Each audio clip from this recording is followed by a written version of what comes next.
Manhattan Federal Courthouse, Foley Square, 2:43 p.m. Wednesday, October 15, 1958.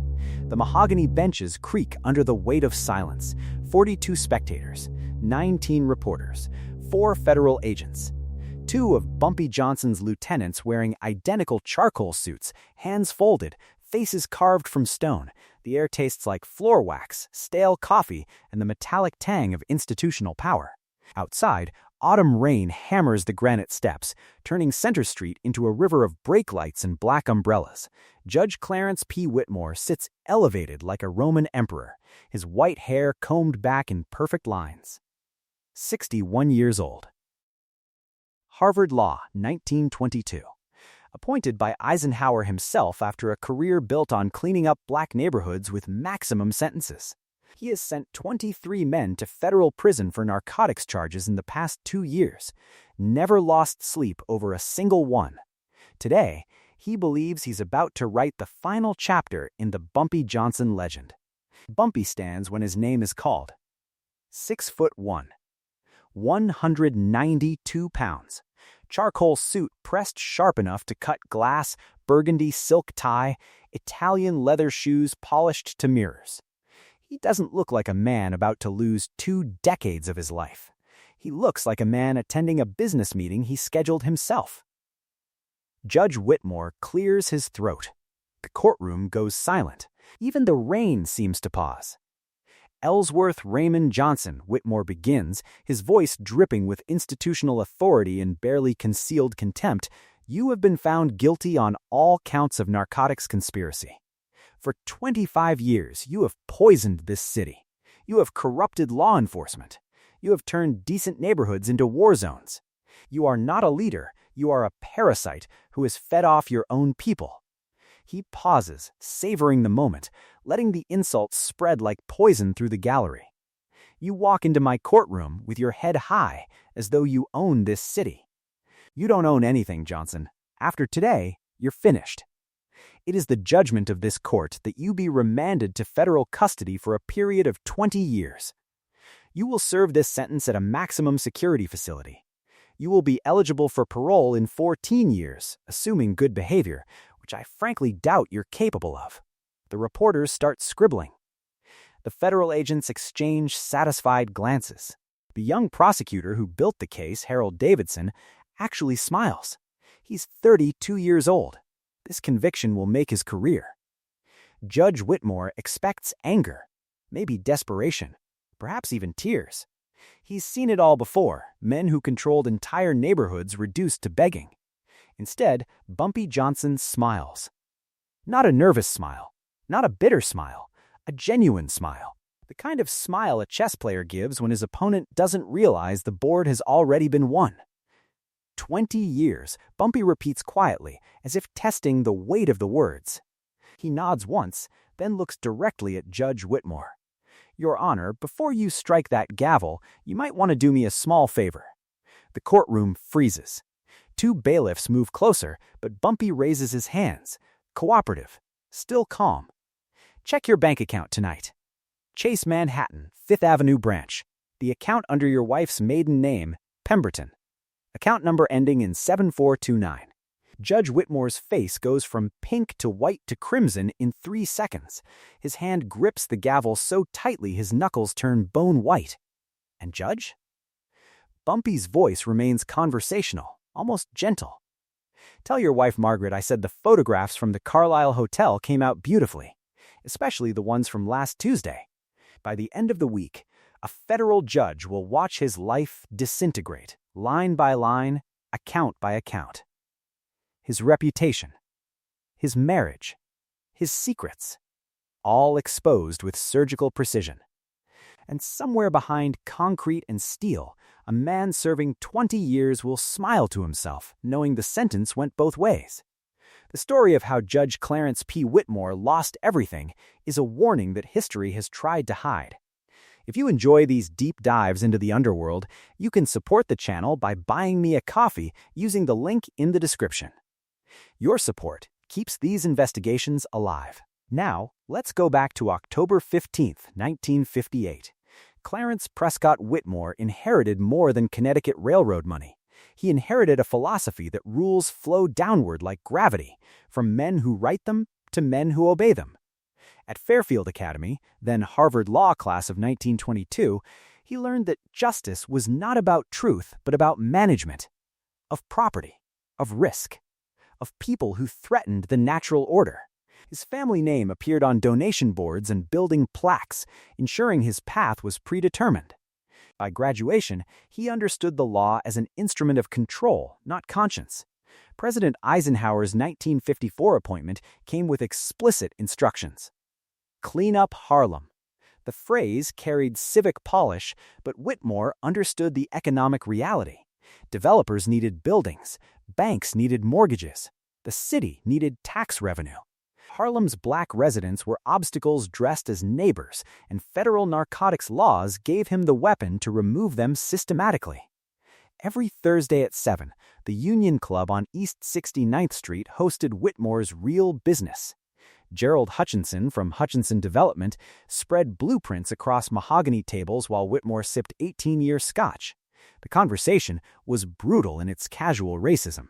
Whitmore called his defendants animals, savages, street filth that needed caging. He bragged about his numbers: 93% conviction rate for black defendants, average sentences of 14 years compared to the national average of 7. Hutchinson listened carefully, understanding that every destroyed business meant cheap property acquisition. The strategy was elegant. Whitmore would coordinate federal raids on profitable black-owned establishments. A jazz club showing 3 consecutive quarters of profit would suddenly face narcotics investigation. Evidence was irrelevant. The raid itself killed the business. Insurance canceled. Banks called loans. Within months, Hutchinson Development acquired the property for 30 cents on the dollar. Between 1954 and 1958, 47 black-owned businesses in Harlem closed following Whitmore's approved raids. 31 properties were subsequently purchased by companies connected to his Thursday night associates. Whitmore signed warrants with the same hand that held his scotch glass, systematically dismantling economic independence one signature at a time. The Ellsworth Johnson file sat on his desk for 3 weeks, 417 pages thick. Unusual attachments caught his attention. Community letters. Dozens of handwritten testimonials describing Bumpy as a protector, a man who paid rent for widows, funded funerals, kept community centers open when city funding disappeared. An elderly woman named Dorothy Simmons wrote that Johnson had personally stopped her eviction. A minister described how Johnson's money saved the neighborhood recreation programs. Whitmore read each letter with mounting contempt. He understood what they represented: competing authority. A man commanding loyalty without institutional power. This was the real threat. Poor black people looking to a criminal for justice instead of to his courtroom. Instead of to him. He uncapped his fountain pen and wrote in the margin of page 112, next to a letter calling Johnson a community hero. The words came easily. Break the myth. Break the man. He underlined it twice. This case would demonstrate that institutional power always wins, that men like Johnson were still just criminals who could be crushed by the system Whitmore represented. But Judge Clarence Whitmore had vulnerabilities he believed invisible. Gambling debts at Atlantic City totaled $41,000.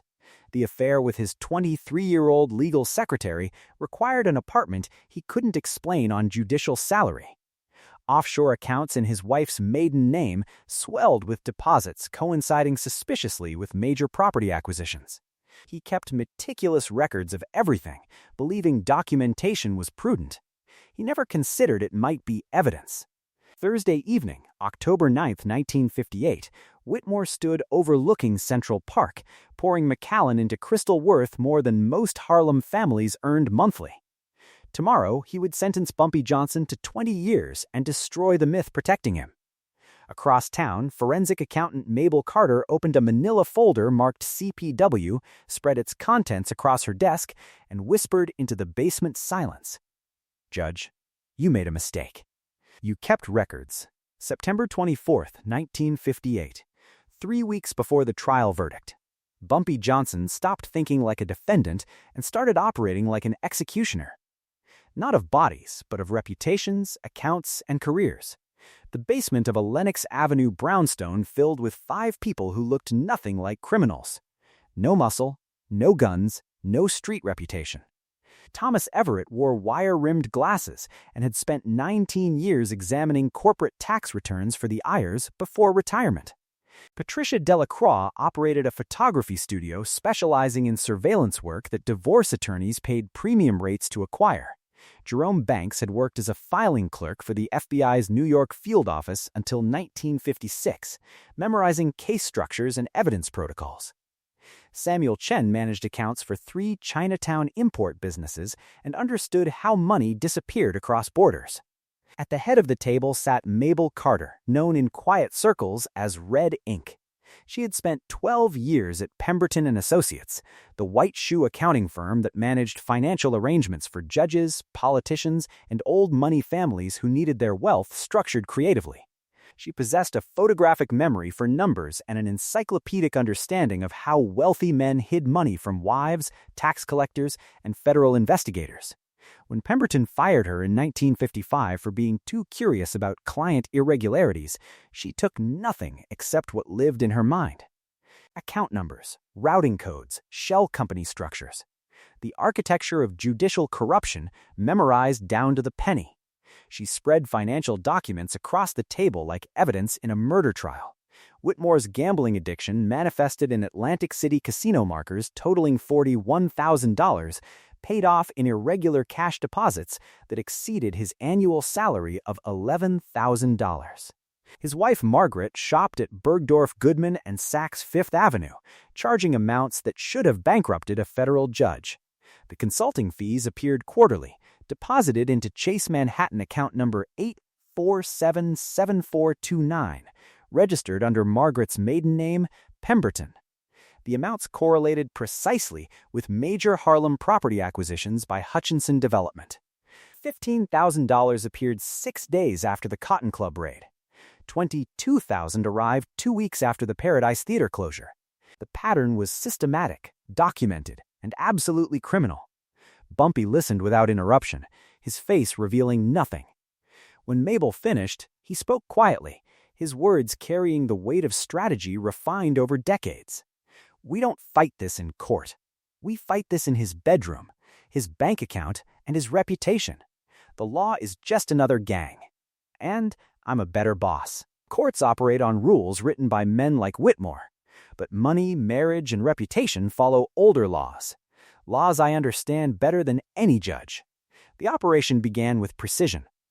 Patricia rented a room at the Carlisle Hotel with sightlines into Suite 407, where Whitmore met his secretary every Tuesday afternoon. Her camera captured moments through inadequately curtained windows that would end a marriage. Samuel traced the developer payments through 4 shell corporations. Jerome obtained Whitmore's complete financial profile using techniques he learned filing FBI reports. Thomas calculated exact tax liabilities on unreported income, preparing documentation that would interest the Internal Revenue Service considerably. Bumpy made a decision that confused his street lieutenants. He instructed his lawyers to mount a deliberately weak defense. The conviction needed to happen. Whitmore needed to feel victorious, powerful, untouchable. The trap worked best when the predator believed he'd won. In the Harlem basement, Bumpy held an 8x10 glossy showing Judge Whitmore and his secretary in an embrace that would require explanation Margaret Whitmore would never accept. His lieutenant Marcus asked when they would move. Bumpy checked his watch, calculating the hours until his sentencing. 47 hours after he gives me 20 years. Let him feel powerful first. That's when we take everything. The trial lasted 11 days, and from the opening gavel, Judge Clarence Whitmore presided with the bored superiority of a Roman emperor watching gladiators. He cut off defense objections with curt dismissals, sustained prosecution motions without pause, and occasionally allowed himself the indulgence of a smirk when the jury searched his face for guidance. To Whitmore, this wasn't justice, it was management. The outcome was predetermined, the proceedings mere theater requiring his imperial presence. Prosecutor Harold Davidson, Yale Law class of 1952, strutted before the jury with the confidence of a man already writing his promotion acceptance speech. He presented wiretap transcripts, paid informant testimony, and photographs of men loosely connected to Bumpy standing near heroin packages. None directly tied Johnson to narcotics transactions, but Davidson understood that in this courtroom, with this judge, suggestion carried more weight than evidence when the defendant was black and from Harlem. He called Bumpy a cancer, a predator, a blight poisoning decent neighborhoods. The jury listened with the attentiveness of students taking notes. The gallery told a different story entirely. Church ladies in faded dresses gripped worn purses. Small business owners in threadbare suits watched their protector face institutional execution. Teenagers whispered Bumpy's name like a prayer. To them, the man at the defense table wasn't a drug lord. He was the one who paid rent when jobs disappeared, who sent envelopes for school supplies, who made dangerous streets obey a code the city refused to enforce. They recognized this wasn't a trial but a ritual designed to remove their shield. Throughout every session, Bumpy Johnson sat perfectly still, observing with the focus of an architect studying blueprints. His expensive lawyers performed with calculated mediocrity. They objected rarely, cross-examined weakly, presented character witnesses the prosecution dismantled effortlessly. On the surface, it appeared like defeat.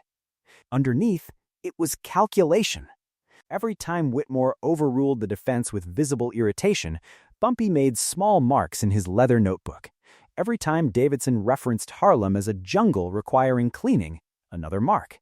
He wasn't tracking evidence, he was documenting arrogance. October 15, 1958. The verdict arrived at 11:47 a.m. guilty on all counts. Conspiracy to distribute narcotics. Racketeering. Tax evasion. Davidson's jaw set in proud satisfaction. Whitmore nodded with neutral expression but triumphant eyes, as if the system itself had been reaffirmed. Bumpy showed nothing, no flinch, no shoulder sag, no visible anger. He simply turned slightly toward the gallery, making eye contact with familiar faces, steady and reassuring. Whitmore scheduled sentencing for 2:30 p.m. The same day. Not immediate mercy, but calculated cruelty. He wanted Johnson to taste inevitability for 3 hours, wanted Harlem to absorb the conviction, to understand their unofficial mayor was finished. At 2:33 p.m., Whitmore delivered his speech. 9 minutes of moral outrage disguised as judicial authority. He called Bumpy a parasite feeding on his own community, a criminal masquerading as a leader, a disease requiring surgical removal. The racist undertones weren't subtle, references to savagery, to animals, to neighborhoods needing cleaning like infestations requiring extermination. 20 years in federal custody. Maximum security. Parole eligibility in 14 years, assuming good behavior, Whitmore noted with obvious skepticism. Then, Bumpy smiled. The expression confused everyone. Whitmore expected rage or desperation. Instead, Bumpy looked almost amused, as if hearing a private joke only he understood. "Your Honor, before you strike that gavel, you might want to do me a small favor." His voice carried conversational gentleness that made the words more terrifying than any shout. Check your bank account tonight. Chase Manhattan, 5th Avenue branch. The account under your wife's maiden name, Pemberton. Account number ending in 7429. The courtroom temperature dropped. Whitmore's face transformed from pink to white in seconds. His hand gripped the gavel until knuckles went bone white. Bumpy continued, tone never changing, never rising, maintaining perfect calm. "And Judge, tell your wife Margaret I said the photographs from the Carlisle Hotel came out beautifully, especially the ones from last Tuesday." Panic rippled through the room like electricity. Federal agents looked confused. Davidson's smile vanished completely. Harlem residents began understanding something fundamental had shifted. Whitmore tried speaking, his mouth opening and closing without sound. As bailiffs approached, Bumpy delivered his final observation with the calm authority of a doctor delivering a terminal diagnosis. "Judge, the sentence went both ways. You just don't know it yet." In the holding cell beneath the courthouse at 4:53 p.m., a guard delivered a sealed envelope marked with red ink. Inside, Mabel Carter's coded message, "Packages delivered." Wife received photographs at 4:17 p.m. Bank records go to the Times at midnight. Federal investigators get their copies at 6 a.m. Bumpy read it twice, then wrote his response on the back. Now we wait for the dominoes to fall. At 6:34 p.m., on October 15th, Judge Clarence Prescott Whitmore inserted his key into the front door of his Fifth Avenue apartment with the exhausted satisfaction of a man who believed he had secured his legacy. 20 years to Ellsworth Johnson. Harlem would remember that sentence for a generation. The doorman had complimented the beautiful autumn evening, but Whitmore barely acknowledged him, his mind still processing the impossible knowledge Johnson had displayed in court. The apartment sat in darkness. No dinner preparations. No evening radio. Just his wife Margaret silhouetted against the Central Park streetlights, sitting motionless in the living room chair. On the mahogany coffee table between them lay a careful arrangement of photographs, 8 by 10 glossies spread like evidence at a crime scene. Hotel room intimacy captured through inadequately curtained windows. Whitmore and his secretary in embraces that required no explanation, in positions that ended marriages faster than confessions. Margaret did not scream. 24 years of marriage to old Connecticut money had taught her that rage expressed itself through precision, not volume. Her voice carried the flat finality of someone reading a death certificate. I want you to leave tonight, Clarence. Take whatever fits in your car. My attorney will contact you tomorrow regarding the divorce. You will not contest it. Because if you do, these photographs become court evidence, and your career dies faster than our marriage. 11 minutes. That's how long it took to dismantle a quarter century.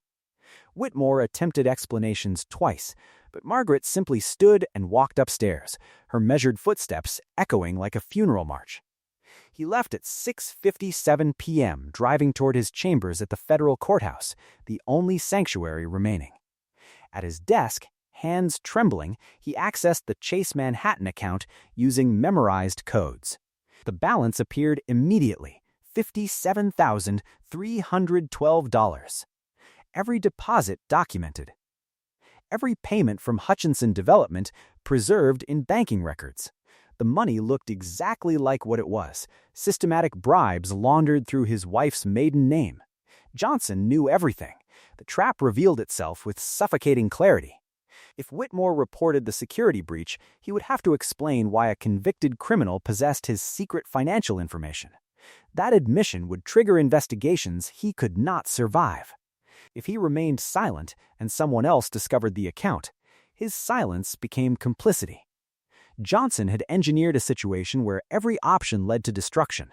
At 11:23 p.m., 3 anonymous packages arrived simultaneously across Manhattan. The New York Times City desk received theirs via courier. The FBI field office found theirs at the security checkpoint. The Judicial Conduct Commission discovered theirs in the mail drop. Each contained identical contents, photographs, bank statements, deposit records correlating with Harlem property acquisitions, and a single typed note on plain paper. Judge Clarence Whitmore took bribes to destroy Harlem. This is the proof.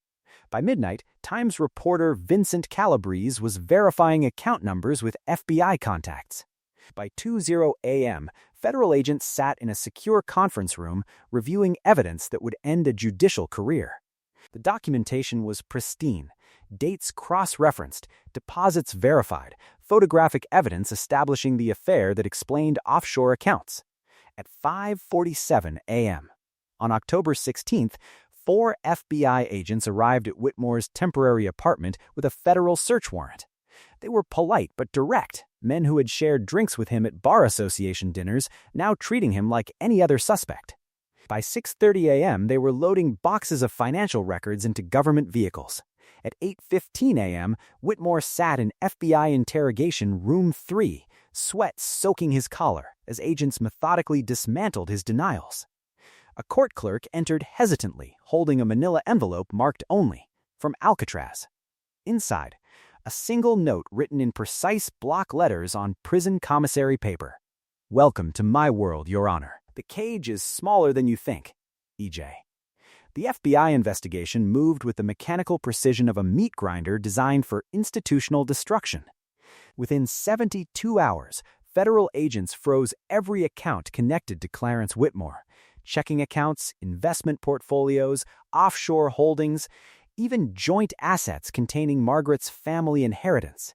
His law license entered immediate suspension pending judicial conduct hearings that would formalize rather than determine his professional execution.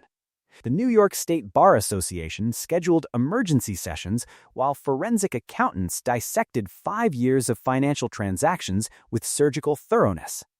Whitmore discovered that institutional power evaporates faster than morning fog when scandal arrives with photographic evidence.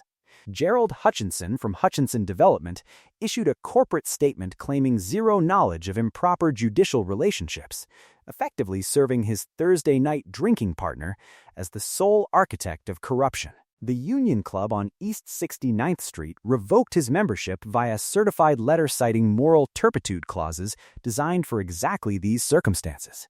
Political contacts who once competed for his attention now had secretaries claiming permanent unavailability. Senator Richardson's office denied records of their Thursday lunches. The mayor's chief of staff couldn't recall conversations about Harlem redevelopment. The silence was absolute and coordinated. The media consumed him with profitable relish. The New York Times ran the broker judge above the fold for 6 consecutive days. Editorials questioned every conviction he had delivered in 5 years, demanding investigations into systematic judicial corruption. Photographers camped outside his temporary apartment, capturing images of a man who once terrified criminals now shielding his face with newspapers like a common thief fleeing justice. The humiliation was public, relentless, and designed for maximum degradation. Margaret Whitmore filed divorce papers on October 23rd with calculated precision that revealed the strategic mind behind Old Connecticut money. Her attorneys demanded 50% of all marital assets, plus alimony based on his judicial salary, the perfect irony of claiming half of assets the federal government had already seized. Whitmore faced bankruptcy twice over, financially ruined by federal investigators, legally dismantled by his own wife's revenge disguised as legal necessity. Prosecutor Harold Davidson watched his career implode in slow motion. The Justice Department treated the Bumpy Johnson conviction as radioactive material. His promised promotion to Chief of Criminal Division vanished without explanation. Within weeks, he found himself reassigned to tax evasion cases in Newark, reviewing corporate depreciation schedules in a windowless office that smelled like stale coffee and broken ambition. 3,000 miles away, Bumpy Johnson arrived at Alcatraz carrying an unprecedented legend. Guards who typically broke new inmates treated him with cautious respect, understanding this convict had reached from a holding cell and destroyed a federal judge using nothing but information and timing. In maximum security, respect follows different rules than on the outside. Violence earns temporary fear. Intelligence earns permanent caution. His attorneys filed appeals immediately, arguing judicial misconduct tainted every aspect of the trial. The publicly available evidence made their case elementary. A judge proven to accept developer bribes had direct financial incentive to remove community leaders opposing gentrification. The legal argument wrote itself. 6 months later, April 12, 1959, Judge Clarence Whitmore resigned from the federal bench to avoid formal impeachment proceedings. 5 days afterward, the federal appeals court unanimously overturned Johnson's conviction, citing credible evidence of systematic judicial corruption that fundamentally compromised the defendant's constitutional rights. On May 18, 1959, Ellsworth Raymond Johnson walked through federal detention facility gates after serving 8 months of a 20-year sentence. 300 Harlem residents waited in respectful silence, old men in Sunday hats, young mothers, teenagers who knew only the stories. A reporter from the Herald Tribune pushed through with breathless questions about the judge's complete destruction. Bumpy stopped, adjusted his suit jacket, and delivered his response with the same calm authority he had shown 8 months earlier. I don't celebrate other men's destruction. I just believe in consequences. The final accounting arrived in Mabel Carter's precise handwriting, delivered 3 weeks after Bumpy's release. $83,417. Private investigators, $22,000. Forensic accountants, $18,000. Surveillance equipment and photography, $12,000. Legal fees for appeals work, $31,000. The cost of destroying a federal judge and converting 20 years into 8 months of strategic inconvenience. Bumpy reviewed the ledger with the detachment of a corporate executive analyzing quarterly profits. By any calculation, the return on investment was extraordinary. Clarence Whitmore's descent continued with mathematical inevitability. The divorce finalized in November 1959, awarding Margaret 70% of remaining assets after federal seizures consumed the rest. Disbarment became official in January 1960 following judicial conduct hearings that resembled public executions disguised as legal proceedings. Federal tax evasion charges resulted in probation and restitution payments that guaranteed permanent poverty. By 1962, the man who once sentenced Harlem residents to decades in federal cages sat in a cramped Newark office working as a legal clerk for a bankruptcy attorney. $42 weekly. He filed paperwork for people whose lives had collapsed, unable to recognize the perfect irony that his own destruction mirrored theirs exactly.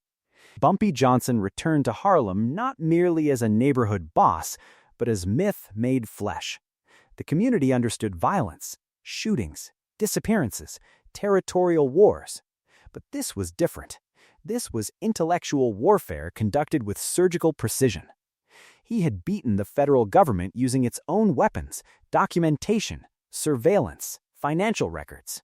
He had transformed the courtroom, the very temple of institutional oppression, into a trap for the oppressor himself. The community's reaction mixed respect with existential unease. When Bumpy walked down 125th Street, conversations stopped not from fear of physical violence, but from reverence for power that transcended conventional categories. Shop owners realized their protector possessed reach extending into untouchable towers of federal authority. The message resonated beyond criminal circles. The law wasn't moral code but organized racket, and Bumpy Johnson had proven superior organization defeats institutional power every time. This victory wasn't revenge. Revenge is emotional, reactive, messy. This was education, a systematic curriculum designed for the establishment itself. Bumpy had taught every judge, prosecutor, and federal agent a permanent lesson about underestimation. Intelligence exists outside Ivy League universities. Strategy thrives in basements as effectively as boardrooms. Every man, regardless of institutional protection, possesses vulnerabilities if you search long enough and document carefully enough. November 14th, 1967. Bumpy sat in his office above the Palmetto Chemical Shop, morning sunlight illuminating dust motes dancing through stale air. On his desk lay the New York Times, open to page 34. A small obituary, 3 paragraphs. Clarence Prescott Whitmore, 69, former federal judge. Died of liver failure in Newark General Hospital Charity Ward. No mention of landmark rulings. No grieving family members, just bare facts of a life that ended in complete anonymity. Bumpy read it once, folded the paper carefully, and placed it aside. No satisfaction. No gloating. Just quiet acknowledgement that consequences always arrive, even when they take years. The office door opened at 4:17 p.m. A young federal prosecutor, ambitious and fresh from Washington, entered carrying briefcase and inflated sense of purpose. He spoke of investigations, cooperation, deals that might benefit both parties. Bumpy listened with perfect courtesy, letting the rehearsed pitch conclude completely. Before we talk business, Bumpy said quietly, sliding a thin manila folder across mahogany surface, you might want to review your own file. Page 14 is particularly interesting. The prosecutor opened it with casual curiosity that transformed into horror within seconds. His face drained completely. He closed the folder, stood without speaking, and left walking like someone who had witnessed his own funeral. The lesson was learned by some. Others would need more direct instruction. Next time, we follow the prosecutor who thought he could succeed where Judge Whitmore failed.